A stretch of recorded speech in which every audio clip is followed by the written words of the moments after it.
Well, Phil, where are we today? Drake's Island. And what happened here in the Civil War?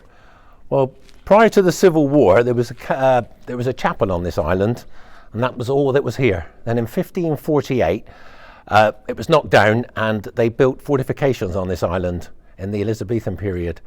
They put cannons around to defend Plymouth from the Spanish and the French, just in case.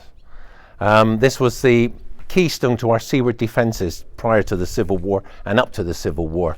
It defended Plymouth, although there was a secondary line built by Henry VIII of towers and blockhouses all along the front of Plymouth Hoe and around to Mill Bay.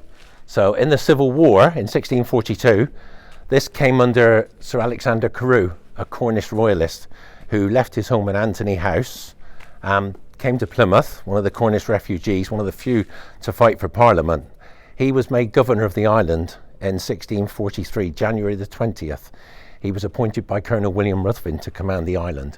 He spent a lot of time and money rebuilding the fortifications here, reinforcing the place, more cannons, more soldiers, and this went on for the next year. Nothing much happened on the island in the Civil War. It was a deterrent. And as the year went on and Prince Maurice came into Devon in the summer of 1643 and captured all the little towns and cities in Devon, Barnstaple, Bideford, Exeter, Dartmouth, Plymouth became the only place left. So the threat to Plymouth came from the landward side. So all the fortifications north of Plymouth were reinforced by cannon taken off the seafront. You often read about a cannon from the seafront being dragged up the hill to the Magdalen Fort. On the island, Sir Alexander Carew, who knew Piers Edgecombe across the water before the Civil War, they were very good friends. At this time, with Prince Maurice closing in on Plymouth, suspicion became the norm of the day.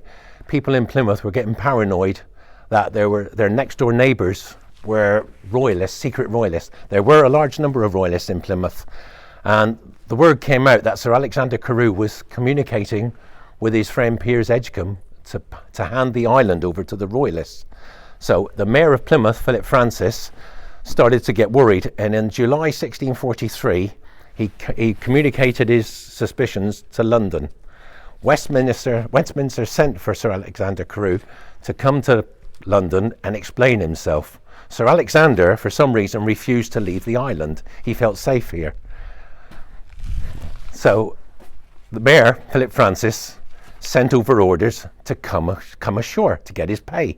He said, come ashore and get your pay fee, and he refused to come ashore. So he sent two ministers, a man called Randall and Wills, over to the island to entice him back to Plymouth. He refused. So in the end, he thought, I can't wait any longer. So he filled several boats with soldiers and came over to arrest Sir Alexander. By the time he got here, Sergeant John Hancock and his guards had arrested Carew, and they were waiting down by the water for the mayor to come over. They took him back to Plymouth. He was sent to London. He was imprisoned. He was sent to trial. He was found guilty, but his wife petitioned Parliament several times for his release. It delayed his execution, but in December 1644, Sir Alexander Carew was taken out onto Tower Hill, and on the 23rd of December was beheaded, and his body was buried in Hackney. That was the end of Sir Alexander's association with Plymouth. Drake's Island, in the meantime, nothing much happened here.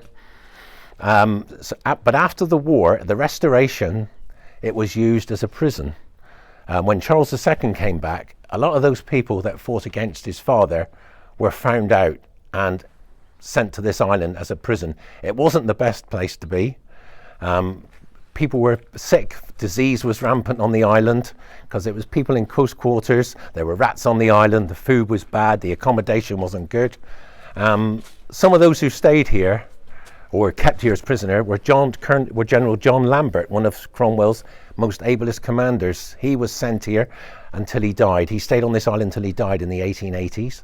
Another man who was on the island was Colonel Robert Lilburne, whose brother John Lilburne was also a colonel under Cromwell, and he was the infamous leveller who caused problems for Cromwell. He was put on here by Charles II as well. What does leveller mean? It's like a radical. They were against the what was going on in Parliament. They wanted more power for the army. Abraham Cheer, a name probably nobody really knows, but he was the first Baptist minister for Plymouth. And in the Civil War, he was a soldier who fought in the train bands. They wanted him to be the regimental chaplain, but he said, no, I don't want to be a chaplain. But the ironic thing that after the war, he became the first Baptist minister for St George's Chapel in Plymouth. He was put on the island. He was sent to Exeter first for 3 years, then brought over here until he died.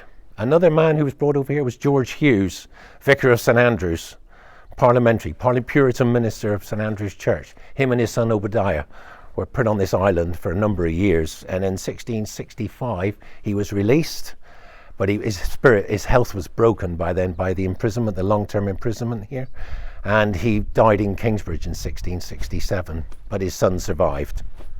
That's the end of that. So this island was an important part of the Civil War, even though nothing happened. Yes. It was the key to the seaward defence. It was the keystone. Like Fort Magdalen on Mutley Plain Which was was the Plymouth High landward. Girls. Yeah, Plymouth High School for Girls.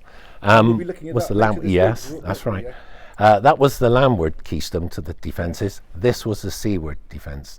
But the Royalists didn't have a navy, you've got to remember, and there was a lot of stories that we were starving because the Royalists blockaded us. It never really happened. We had control of the seas.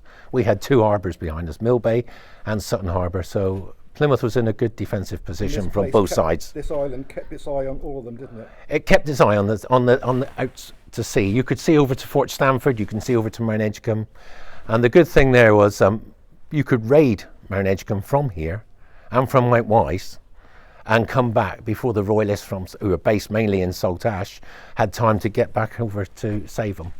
Once again, Phil, thank you very much. Thank you.